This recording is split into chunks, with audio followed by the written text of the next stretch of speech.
행복한 안식일입니다. 오늘 안식일 첫 시간 또 주님의 전에 오신 우리 모든 성도님들, 주님 주시는 은혜가 여러분들의 심령에 가득하게 되길 간절히 소망합니다. 지난 안식일에는 저희가 40주년 기념 예배를 드렸죠. 오랜 시간 준비하고 또 많은 것을 분주하게 준비하다 보니까 사실 이번 한 주는 약간은 좀 지친 그런 한 주가 됐었습니다. 네, 이번 한 주 지내면서 저는 개인적으로는 조금 책도 좀 보고 하면서 마음을 좀 돌이킬 수 있는 시간이었어요. 근데 제가 이번 주에 봤던 책 제목이 좀 무섭습니다. 그게 뭐냐면 죽은 교회를 해부한다라고 하는 책이었거든요. 아주 그렇게 두껍지 않은 책이에요. 근데 망한 교회들의 특징을 이제 분석을 한 거예요. 그 중에 하나가 뭐였냐면요, 망한 교회들의 대부분은 지금 있는 모습에 안주했다는 겁니다. 그러니까 많은 그리스도인들이 이 땅에서 잘 될 때 굉장히 행복해합니다. 그러면서 뭘 잃어버리냐 하면은 우리가 가야 할 곳이 하늘이라고 하는 것을 잃어버리는 거예요. 그걸 잊어버리는 순간 그 교회는 그때부터 죽어가기 시작한다는 겁니다. 이것은 교회뿐만이 아니라 그리스도인 된 우리에게도 똑같은 것 같아요. 모든 일이 잘 될 때, 계획한 대로 잘 이루어질 때 우리는 절대 잊어서는 안 됩니다. 여기가 우리가 영원히 살 곳이 아니고 우리는 하늘을 향해 나아가는 사람이라는 거죠. 그걸 잊지 않는다면 오늘 우리에게 있는 모든 기쁨과 즐거움, 때때로는 힘들고 어려운 순간도 모두 다 하나님의 은혜 가운데서 앞으로 전진하는 좋은 경험들이 되게 될 겁니다. 특별히 이 안식일이 우리가 하나님께 한 걸음 더 나아가고 하나님 주시는 은혜를 누릴 수 있는 소중한 안식일 될 수 있기를 간절히 소망합니다. 10월에 행사가 많다 보니까요, 계시록을 우리가 띄엄띄엄 잡고 공부를 합니다. 그래서 할 때마다 사실은 굉장히 부담스럽습니다. 앞에 있는 내용들을 다 잊어버리잖아요. 그러니까 어디부터 어떻게 설명을 해야 하는 생각을 좀 많이 하게 됩니다. 그래서 본격적인 말씀에 들어가기 전에 먼저 큰 그림 한번 보고 가도록 하겠습니다. 자, 지금 우리가 보고 있는 이 계시록은요, 첫 시간에도 말씀을 드렸었지만 특이한 구조를 가지고 있어요. 근데 대부분 우리가 계시록을 공부할 때 이 구조들은 별로 생각하지 않고 그냥 앞에서부터 이렇게 가거든요. 그러다 보니까 사실 정작 중요한 17, 18, 19장 여기 이쪽 부분을 갈 때에는 다 지쳐가지고 무슨 내용을 하는지 하나도 모릅니다. 그런데 계시록은 사실은 대쟁투라고 하는 가장 큰 그림 속에서 하나님께서 어떻게 하나님의 교회를 인도하시고 또 대쟁투에서 하나님과 맞서는 이 바벨론으로 상징되는 이 사단이, 또 사단의 추종자들이 어떻게 멸망되는지에 대한 설명을 하는 게 계시록의 큰 구조의 핵심이에요. 결국 계시록의 이야기는 하나님의 백성을 어떻게 구원할 것인가에 초점이 맞춰져 있다는 겁니다. 그래서 제일 중요한 부분이 지금 보시는 그림에서 D라고 되어 있는 부분이에요. 이 부분이 계시록에서 가장 중요한 부분입니다. 오늘 우리가 보는 부분은 그 중에서 7 나팔에 해당되는 부분입니다. 보시는 이 원본으로 된 부분, 그러니까 A, B, C, D라고 된 부분은 전부 다 의인과 관련된 부분이고요. 다시가 붙어 있는 부분, D-, C-, B-, A- 이렇게 갈 때에는 사실은 악인들과 그 다음에 의인들이 혼합되는 부분입니다. 주로 악인들과 관련된 이야기가 이 D2, D1-, D2-에 해당되는 부분이 악인들과 관련되어 있는 부분들이라는 것이죠. 그래서 이 7 나팔 부분은요, 의인들에게 해당되는 부분입니다. 그런데 7 나팔을 이렇게 읽어보시면 나타나는 형식은 재앙의 형식이에요. 하나님께서 심판하시는 모습으로 이 나팔이 나타납니다. 그런데 이 나팔은 부분적으로만 그 재앙이 일어나요. 왜냐? 세상을 경고하기 위한 것이거든요. 하나님의 백성들을 하나님이 보호하신다라고 하는 것을 보여주는 것이고, 하나님이 주시는 그 돌이킴의 기별들을 수용할 수 있도록 기회를 주시는 시간이라는 겁니다. 그래서 그런 큰 그림을 보면서 우리가 생각을 하면은 이 일곱 나팔 부분을 조금 더 잘 이해를 할 수가 있습니다. 오늘 우리가 이제 같이 볼 부분은 그 일곱 나팔 부분에서도 계시록 11장에 해당되는 부분입니다. 계시록 10장과 11장은 여섯째 나팔과 일곱째 나팔 사이에서 일어나는 사건이에요. 지난 시간에 말씀드렸던 것처럼 이 삽입되어 있는 구절이라고 하는 것이죠. 일곱째 나팔은 예수님의 재림을 나타냅니다. 즉 계시록 10장과 11장은 마지막 시대, 곧 종말이 임박한 시대에 일어나는 이야기를 특정한 어떤 모습, 삽입구를 통해서 묘사하고 있는 거예요. 그리고 특별히 삽입되어 있는 모든 구절들은 마지막 시대에 남은 교회가 갖게 되는 특징과 그들이 갖게 될 하나님의 그들의 삶 속에 임재하시는 그런 모습들을 보여주고 있는 그림인 경우가 많다는 것입니다. 자, 그런데 얼핏 보면요, 이 계시록 11장은 10장과는 좀 다른 이상인 것처럼 보입니다. 나오는 이야기가 굉장히 생뚱맞는 이야기처럼 보여요. 그러나 잘 보면은 10장의 이야기가 연장되는 것입니다. 우리가 천천히 읽으면서 한번 확인해 보도록 하겠습니다. 계시록 11장 1절로 2절에 나오는 말씀이에요. 또 내게 지팡이 같은 갈대를 주며 말하기를 일어나서 하나님의 성전과 제단과 그 안에서 경배하는 자들을 측량하되 성정 바깥 마당은 측량하지 말고 그냥 두라. 이것은 이방인에게 주었은즉 그들이 거룩한 성을 42달 동안 짓밟으리라. 자, 여기 보면은 하나님께서 천사를 통해서 말씀하십니다. 갈대를 주면서 말하기를 하나님의 성전과 제단과 경배하는 자들을 뭐 하라고요? 측량하라는 겁니다. 갑자기 성전도 측량하고 제단도 측량하고 경배하는 사람들도 측량하라고 이야기를 합니다. 그런데 그 성전 바깥은 이방인들에게 주어진 땅이기 때문에 뭐 하지 말라고요? 그냥 냅두라는 겁니다. 거기는 측량할 필요가 없다는 거예요.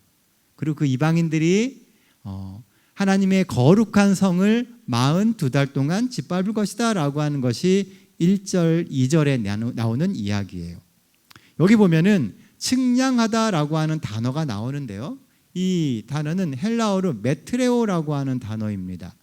제가 이렇게 원어를 갖다 쓰는 걸 사실은 별로 안 좋아해요. 그런데도 이 원어를 설명드리는 이유가 뭐냐면요, 이 메트리오라고 하는 단어는 사실은 성경에서 측량이라고 하는 단어로만 쓰여진 것이 아니고 원래는 평가하다, 재판하다라고 하는 의미로 쓰여져 있다는 겁니다. 그래서 성전을 측량해보고 제단을 측량해보고 그 안에 있는 사람들을 측량해보라라고 하는 이야기는 성전을 평가해보고 그리고 제단을 평가해보고 거기에 있는 사람들을 평가해보라는 이야기로 볼 수 있다는 것입니다. 그래서 이 평가다라고 하는 뜻은 결국 다시 한번 그것이 그러한가, 진실한가, 올바른가 다시 한번 뭐 해보라고요?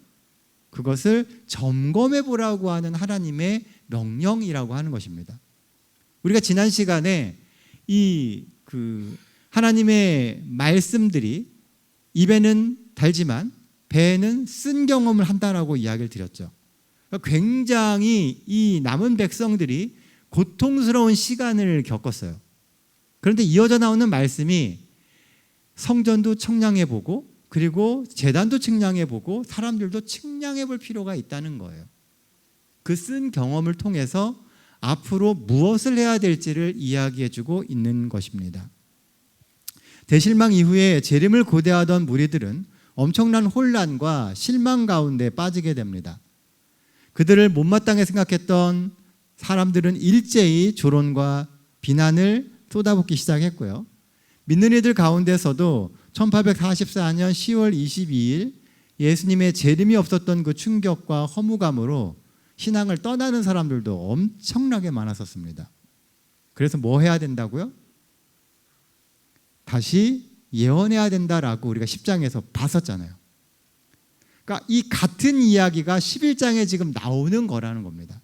다시 예언을 해야 되는데 어떻게 예언을 해야 되는가? 다시 측량해야 된다는 거예요. 무엇이 잘못되었는지, 어디가 잘못 이해되었고 어떤 것은 맞는 것인지를 다시 한번 살펴보면서 측량하라는 겁니다. 그래야지만 하나님이 주시는 올바른 빛을 우리가 다시 품을 수 있게 되고 그 올바른 빛을 붙들고 마지막 시대까지 갈 수 있는 힘을 얻을 수 있는 겁니다. 우리 성도들도요, 앞에서 누군가가 이야기해주는 이야기만 가지고 여러분들의 신앙을 끌고 가시려고 하면 절대 안 됩니다. 여러분들 스스로 성경을 읽으셔야 되고요. 그리고 연구하셔야 돼요. 요즘에는 조금만 관심이 있으면 여러분들이 성경을 연구하고 또 성경을 읽고 이해하는 데 도움을 줄 수 있는 굉장히 많은 것들이 우리 주변에 있습니다. 유튜브도 있고요. 근데 유튜브는 좀 조심하셔야 돼요. 왜냐하면 너무 많은 이야기가 있다 보니까 무엇이 옳은지 틀린지 가늠하기가 쉽지 않습니다. 여러분들이 책도 교단에서 나오는 책들 많이 보셔야 됩니다. 재림교회에 나오는 책들 좋은 책 정말 많습니다. 근데 재림교회 이 책들의 특징 중에 하나가요, 한번 출판되고 나면은 다음에 재판이 안 됩니다. 그래서 반드시 나올 때마다 보셔야 돼요. 그때를 놓치면 나중에는 그 책 구하려고 해도 못 구합니다. 그리고 목사님들 말씀이나 여러 가지를 들어서 여러분들이 스스로 신앙을 챙기셔야 돼요. 저도 열심히 노력하겠지만 제가 모든 것을 채워드릴 수는 없습니다. 여러분들이 열심히 성경도 읽고 연구하시면서 여러분들의 신앙을 계속 이렇게 쌓아 나가야만 돼요. 그것이 바로 우리가 할 수 있는 청량하는 작업이라고 하는 것이죠. 근데 어디를 청량하라 그랬다고요? 성전과 제단과 경배하는 자들이에요. 그런데 바깥 마당은 청량하지 말라고 이야기를 하죠. 이 이야기는 성전이 안쪽과 바깥쪽이 구분되어 있다는 거예요. 실제로 예수님 당시에 있었던 이 헤롯 성전의 모습입니다. 잘 보시면 성전 뜰은 이스라엘 민족을 위한 안쪽 뜰과 이방인들을 위한 이방인의 뜰, 그러니까 바깥쪽 뜰로 구분되어 있습니다. 그리고 성전을 중심으로 그 뜰도 또 명칭이 달라요. 이스라엘 제사장들만 들어갈 수 있는 제사장의 뜰이 성전 바로 앞에 있었고요. 그리고 이스라엘 민족 중에 남자만 들어갈 수 있는 이스라엘의 뜰이 있었습니다. 그리고 이스라엘 민족 중에 남자와 여자가 다 들어갈 수 있는 여인의 뜰이 있었어요. 그러니까 그 당시에도 철저하게 공간을 구분해 두었다는 겁니다. 이렇게 이스라엘 민족의 공간을 구분하는 담이 하나 있고 그 바깥쪽에는 이방인들을 위한 뜰이 있어요. 지금도 이스라엘 이렇게 여행을 가보시면은요, 예루살렘 성전에 딱 들어가면 관광객들이 들어갈 수 있는 곳이 있고 못 들어가는 곳이 있습니다. 그러니까 유대인들만 들어갈 수 있는 곳이 따로 정해져 있어요. 그러니까 관광객들, 이방인들은 그 이방인의 뜰까지밖에 못 갑니다. 가서 그 주변을 구경하고 뭐 성벽 구경하고 이러고 오는 거예요. 정작 예배를 위해 들어가는 사람들은 더 깊은 곳까지, 성전이 있는 곳까지 들어갈 수가 있습니다. 성전 안쪽들은 이스라엘 백성을 위한 공간이고 성전 바깥쪽은 이방인들을 위한 공간이에요. 그럼 왜 하나님은 이 성전을 측량하라고 하시는 것일까요? 이 백성들이 무엇을 생각해야 되는지를 이야기해 주시는 겁니다. 자, 성전 중에 성전과 제단과 경배하는 자를 하라고 이야기를 하죠. 자, 성전은 왜 측량을 할까요? 성경을 읽다 보면은 성전을 측량하는 이야기가 구약 성경에 보면 나옵니다. 왜 성전을 측량할까요? 성전을 측량하는 이유는요, 보세요. 에스겔서에 보면은 성전이 다 무너지고 그리고 남아있지 않으니까 뭐 하라고 얘기해요? 측량하라고 이야기합니다. 성전을 측량하는 이유는 성전을 다시 회복시키기 위해서예요. 성전을 다시 세우려고 할 때, 무너진 것을 수보하고 무너진 것을 다시 세우고 하려고 할 때 성전을 측량하는 거예요. 그러니까 무너졌다는 거죠. 원래의 모습으로 회복시키기 위해서 측량이 필요한 겁니다. 그런데 이상한 점이 하나 있어요. 왜냐하면 요한계시록을 쓰고 있는, 계시를 받고 있는 요한의 때에는요, 성전이 없습니다. 요한이 계시록을 쓸 때에는 이미 성전이 다 무너져 가지고선 돌 위에 돌 하나가 남지 않았어요. 그러니까 이 요한은 지금 성전을 측량하고 싶어도 뭐 할 수 없어요? 측량할 수 없어요. 그의 기억 속에 있는 성전은 옛날에 있었던, 아까 보셨던 그 헤롯 성전입니다. 재고 싶어도 잴 수가 없어요. 그러므로 이 성전은 이미 무너지고 없는 성전이기 때문에 눈에 보이는 그 성전만을 의미하는 것이 아니라는 겁니다. 이 성전은 요한이 지금 계시 가운데 보고 있는 하늘 성전이에요. 하나님이 요한을 통해서 보여주시는 그 하늘 성전에 대해서 측량해 보라는 겁니다. 이 땅에서 우리가 하나님에 대한 소망이 무너지고, 그리고 우리가 하나님을 바라보지 못하게 된 그런 상황 가운데서 마지막 남은 무리는 뭐 해야 된다고요? 하늘을 바라보면서 하나님이 세워놓으신 구원의 그 계획을 다시 돌이켜볼 필요가 있다는 겁니다. 이 성전은 하늘 성전입니다. 요한이 보고 있는 성전은 하늘 성전이에요. 다시 말하면 말씀을 통해서 하늘 성전, 곧 하늘 성소를 자세히 들여다보며 하늘 성소를 회복시켜야 한다라고 하는 의미인 것입니다. 의문이 하나 생겨요. 하나님이 계시는 하늘 성소를 우리가 어떻게 회복시킵니까? 우리가 어떻게 해야 하늘 성소가 회복이 돼요? 하늘 성소도 무너지고 더럽혀집니까? 더럽혀지고 그리고 무너집니다. 우리가 잘 아는 다니엘서 8장 14절에 보면요, 2300주야 동안 뭐 한다 그래요?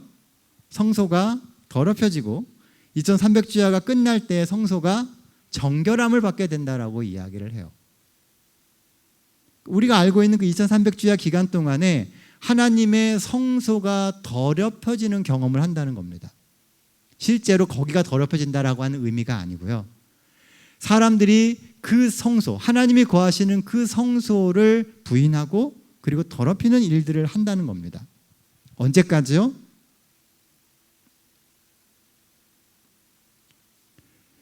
계시록 11장 2절입니다. 성전 바깥 마당은 측량하지 말고 그냥 두라. 이것은 이방인에게 주었은즉 그들이 거룩한 성을 42달 동안 짓밟으리라. 42달까지 이 성전이 더럽혀진다는 거예요. 이 42달은 다니엘서에서는 한때, 두때, 반때, 그걸로 날로 환산하면 이게 1260일입니다.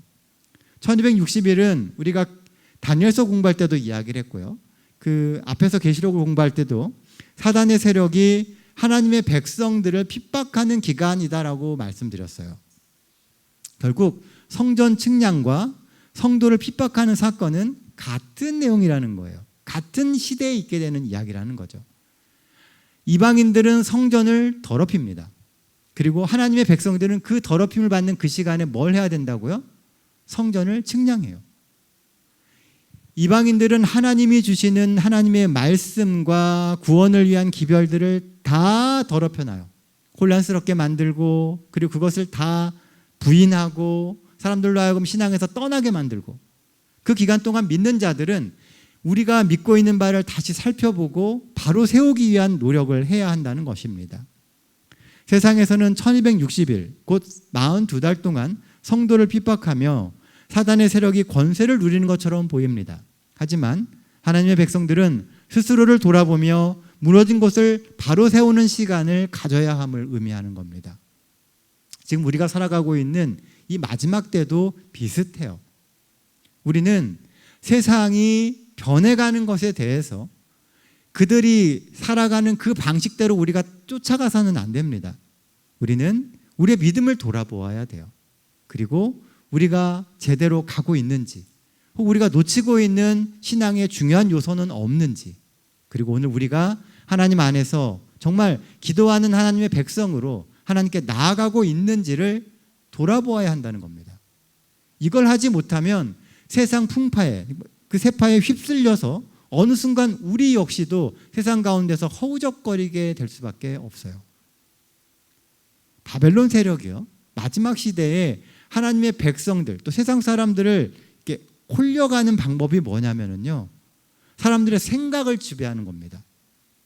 시대의 사상을 바꿔가는 거예요. 바벨론을 음녀라고 얘기하잖아요. 나중에 음란한 여인입니다. 세상 모든 사람들을 유혹해요. 그 유혹은 사람들이 혹할 수 있는 많은 것들입니다. 즐겁게 만들고, 쾌락을 주고, 더 많이 소유하게 만들고, 그래서 부를 갖고 명예를 갖고 세상에서 잘 사는 삶의 중심에 그것에 관심을 갖고 살다가 보면 어느 순간 우리가 그리스도인으로서 세워야 할 믿음의 유산들을 다 놓쳐버리고 만다는 거예요. 그래서 우리는 성전을 청량하는 삶을 살아야 하는 겁니다. 성경은 계속해서 이 1260일과 42달, 그리고 한때 두때 반때의 이야기를 반복합니다. 왜냐하면 이 기간은 성도와 악인을 구분하는 매우 중요한 시기가 될 것이기 때문에 그래요. 그리고 이 기간이 지나고 나면 2300주야가 끝나고 성소정결, 곧 우리가 말하는 재림전 심판 또는 조사 심판이 이어집니다. 그리고 성전과 제단과 섬기는 사람들을 측량할 겁니다. 이게 조사 심판이죠. 그리고 그 사람들을 하나님의 백성으로 인치는 것이 조사 심판이에요. 자, 성전 측량을 하는 목적이 뭐라 그랬죠? 바로 세우기 위해서예요. 하나님의 백성으로 다시 세우기 위해서 측량을 하는 거예요. 그러니까 조사 심판은 우리를, 이 사람이 하나님 믿고 정말 구원받을 만한가 안 한가, 이거를 결정하는 시간이 아니에요. 조사 심판 시간은 도리어 우리의 믿음을 더 굳게 하고 우리가 하나님 안에서 구원받는 사람이 되게 만들기 위해서 하는 조사 심판이라는 겁니다. 성전과 제단과 사람을 측량하라는 것은 성전과 성소 제도를 다시 자세히 살피라는 명령이다. 그것은 또한 요한계시록 10장에 나오는 작은 책 다니엘서와 연결되며 1844년 대실망 이후 일어난 성전을 정결케 하는 그리스도의 대제사장 봉사, 즉 재림전 심판과 관련이 있다. 그래서 재림전 심판이 우리의 구원을 확인해주는 매우 은혜롭고 중요한 기별임을 말해주는 것입니다. 그런데 계시록 11장 1절 2절을 보면은요, 하나님의 백성은 청량받고 이방인은 그 청량에서 제외됩니다. 그러므로 청량, 즉 재림전 심판을 받아야 그게 은혜로운 것이고요, 청량, 즉 재림전 심판에서 제외되면 그것은 매우 불행한 거예요. 자, 그럼 우리는 그 조사 심판에 참여해야 되겠습니까? 하지 말아야 되겠습니까? 당연히 조사 심판의 대상이 되어야 되고 참여되어야 합니다. 그것이 우리의 기도 제목이 되어야 돼요. 우리가 늘 예수님을 개인의 구주로 영접하고 고백하며 살 수 있게 될 때 우리가 그 조사 심판의 대상이 되는 거죠. 그 조사 심판을 통해서 우리가 하나님의 백성임을 인쳐주시는 그 일을 하게 되는 거예요. 그래서 이 청량을 통해서 우리는 다시 세워지는 경험을 하게 되는 것입니다. 자, 계속 읽어보겠습니다. 3절로 5절에 나오는 말씀이에요. 내가 나의 두 증인에게 권세를 주리니 그들이 굵은 베옷을 입고 1260일을 예언하리라. 그들은 이 땅의 주 앞에 서 있는 두 감람나무와 두 촛대니 만일 누구든지 그들을 해하고자 하면 그들의 입에서 불이 나와서 그들의 원수를 삼켜버릴 것이요 누구든지 그들을 해하고자 하면 반드시 그와 함께 죽임을 당하리라. 여기 보면 두 증인이 나오는데 그 두 증인은 두 감람나무와 두 촛대다라고 이야기를 해요. 도대체 이게 무슨 말입니까? 증인이 나오는데 그 증인이 감람나무고 두 촛대라는 거예요. 아주 상징적인 이야기죠. 이것만 봐서는 도대체 이게 뭘 의미하는지를 알아보기가 어렵습니다. 자, 그러면 우리는 이 열쇠를 어디서 찾아야 될까요? 자, 계시록 시작하면서 이야기를 드렸죠. 계시록에 나오는 모든 상징들은 그 원래의 의미를 추론하기 위해서는 어디로 가야 된다고요? 전부 다 구약 성경으로 가야 됩니다. 구약 성경에 나왔던 이야기들, 그 이야기들을 계시록에서 다시 이야기를 하는 거예요. 왜냐하면 요한은 구약이라고 하는 배경을 가지고 지금 하나님이 주시는 이 이상들을 이해합니다. 그래서 요한이 해주는 이 이야기를 듣는 사람들도 그 요한이 이야기하는 그 예증들을 다 이해하고 있었어요. 그래서 이 예증들을 어디서 찾아야 되냐면 구약 성경에서 찾아봐야 된다는 겁니다. 그러면 그것이 무엇을 의미하는지를 우리가 알 수 있습니다. 그럼 두 감람나무와 촛대에 대한 이야기가 어디 나와야 되는지를 찾아봐야 되겠죠. 구약 성경 에스라 4장에 보면은 이 감람나무와 촛대에 대한 이야기가 나옵니다. 자, 그가 내게 묻되 내가 무엇을 보느냐? 내가 대답하되 내가 보니 숭금 등잔대가 있는데 그 위에는 기름 그릇이 있고 또 그 기름 그릇 위에 7 등잔이 있으며 그 기름 그릇 위에 있는 등잔을 위하여 7 관이 있고 그 등잔대 곁에 두 감람나무가 있는데 하나는 그 기름 그릇 오른쪽에 하나 있고 하나는 그 왼쪽에 있나이다 하고 6절입니다. 그가 내게 대답하여 이르되 여호와께서 스룹바벨에게 하신 말씀이 이러하니라. 만군의 여호와께서 말씀하시되 이는 힘으로 되지 아니하며 능력으로 되지 아니하고 오직 나의 영으로 되느니라. 자, 여기 보면은요, 숭금 등잔대가 나오고 촛대죠 이게. 그리고 두 감람나무가 나오는데 여전히 잘 모르겠습니다. 그렇죠? 이게 도대체 뭘 의미하는지. 그래서 스가랴가 또 질문합니다. 11절 말씀입니다. 내가 그에게 물어 이르되 등잔대 좌우에 두 감람나무는 무슨 뜻입니까? 하고 다시 그에게 물어 이르되 금 기름을 흘리는 두 금관 옆에 있는 이 감람나무 두 가지는 무슨 뜻이니까 하니 그가 내게 대답하여 이르되 내가 이것이 무엇인지 알지 못하느냐 하는지라. 내가 대답하되 주여 알지 못하나이다 하니 이르되 이는 기름 부음 받은 자 둘이니 온 세상의 주 앞에 서 있는 자니라 하더라. 여기 보면은 두 감람나무는 기름 부음을 받은 자인데 주 앞에 서 있는 자라고 이야기를 합니다. 스가랴 당시에 기름을 부음을 받은 사람은요, 이 스룹바벨과 당시 대제사장이었던 여호수아밖에 없습니다. 그 스룹바벨과 여호수아가 두 감람나무였다는 거죠. 기름 부음 받은 사람이었다는 거죠. 이 두 사람의 임무는 무너진 성전을 회복하는 일이었어요. 이 둘이 합쳐서 무너진 성전을 회복하는데 마찬가지로 계시록 11장의 두 증인 역시 무너진 성전을 회복하는 일을 하는 사람들이에요. 그 증인들이거든요. 그럼 마지막 시대에 이 역할을 맡은 자가 누구일까요? 아까 보면은 여기 보시면 등잔대와 감람나무에 대한 이야기를 하면서 이 모든 것을 이루는 것은 나의 영이다라고 이야기를 합니다. 힘으로 하는 것도 아니고 능력으로 하는 것도 아니고 오직 하나님의 성령으로 하는 것이다라고 이야기를 해요. 이 성령이 성전을 회복하는 힘이 되었던 것처럼 마지막 시대에 계시록 11장에 나오는 두 증인이 무너진 성전을 회복하는 일 역시도 성령의 능력으로 하게 되는 겁니다. 그럼 마지막 시대의 이 역할을 누가 해요? 바로 하나님의 남은 교회들입니다. 그래서 그들에게 성령이 부어지고 능력이 주어지며 마지막 시대 교회 회복의 역사가 임하게 되는 겁니다. 정리해보면 두 증인은 1차적으로 무너진 성전은 회복하는 일을 하는 신, 구약, 성경이 되고요. 2차적으로는 그 하나님의 말씀을 받아서 무너진 예배와 하나님의 교회를 회복시키는 남은 교회를 의미한다고 볼 수가 있습니다. 이 두 증인은 보통 일반적으로 해석을 할 때는요, 신약과 구약 성경으로 이야기를 해요. 각사대전투에 보면은 두 증인은 구약과 신약 성경을 대표한다라고 이야기를 하고 있습니다. 그들은 그처럼 가장 어두운 시기에 하나님의 말씀을 사랑하고 그분의 영광을 위하여 열성을 다한 충성된 사람들을 또한 의미하기도 한다고 이야기해요. 충성된 그 종들에게는 그 전 기간에 하나님의 진리를 선언할 지혜와 능력과 권위가 부여되었다. 또한 두 증인은요, 그 성경을 듣고 믿음의 싸움을 하는 교회를 의미하기도 합니다. 교회는 베옷을 입고 예언할 것이다. 교회는 하나님의 도우심으로 사단의 머리를 상하게 할 것이다.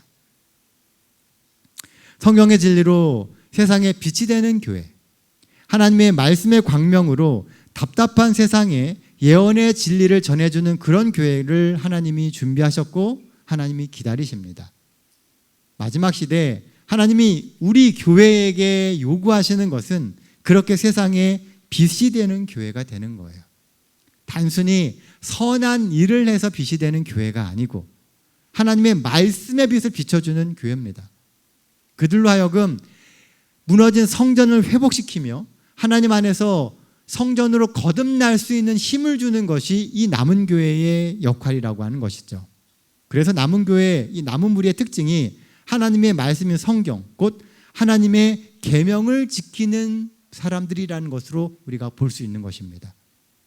하나님의 계명, 단지 우리가 알고 있는 안식일 그 한 가지뿐만이 아니고 하나님의 성경 그 말씀을 지키고 그 말씀을 전적으로 순종하는 교회가 남은 무리의 특징이라는 거예요. 우리가 그 위치에 서야 한다는 것이죠. 내가 나의 두 증인에게 권세를 주리니 그들이 굵은 베옷을 입고 1260일을 예언할 것이다 라고 이야기를 해요. 1260일은 아까 이야기한 것처럼 작은 뿔이 교회를 핍박하는 기간입니다. 이 기간 동안 성경과 교회가 뭘 한다고요? 베옷을 입고 예언을 합니다. 베옷은 장례식 때 입는 옷이죠. 더 나아가서 성경에 보면 베옷을 입는 경우는요, 정말 삶을 겸비케 하고 정말 회개하면서 진실된 마음으로 하나님 앞에 설 때 베옷을 입습니다. 성경에서 베옷은 선지자적 사명을 갖고 자신을 돌아보며 애통해함을 상징하는 옷이에요.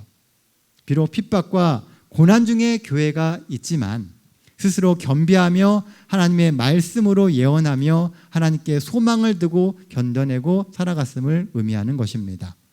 실제로 교황권의 통치 기간 동안 성경은 금지되었었어요. 복음의 빛은 온 인류에게 감춰진 것처럼 보였습니다.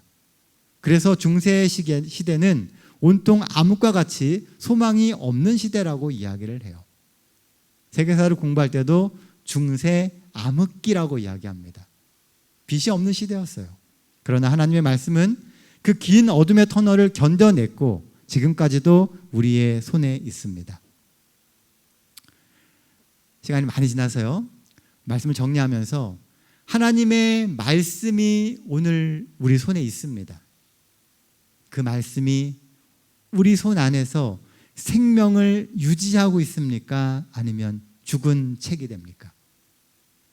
제가 예전에 설교하면서 그런 이야기를 드렸죠. 요즘에는 훅탁교인이 많아지고 있다고요. 훅탁교인 아세요? 기억도 안 나시죠? 안식일에 교회를 오시면 성경을 딱 봐요. 예배 끝나면 집에 가서 성경을 집에다가 딱 내려놓습니다.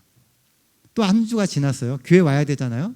그래서 교회를 와야 되는데 일주일 동안 성경을 한 번도 안 펼봐갔고요. 먼지가 딱 앉아있는 거예요. 그래서 훅탁 해서 교회 오는 훅탁교인이 많아진다는 겁니다. 성경이 죽어 있어요. 성경이 우리를 살리는 말씀이 되는 게 아니고 그 성경이 그저 신앙을 하는 하나의 도구, 그리고 우리가 교회 갈 때 챙겨야 될 하나의 필수품인 것처럼만 되어가 있다는 것이죠. 성경을 살리십시오. 그리고 성경으로 인해서 우리가 다시 살아나는 경험들을 꼭 하게 되시길 바랍니다. 마지막 시대는 말씀을 가지고 우리는 살아야 돼요. 말씀으로 승부해야 됩니다. 이 시간 우리의 모든 마음이 하나님 주시는 그 말씀에 집중되는 안식의 시간 되시기를 간절히 소망하며 오늘 말씀 마치겠습니다.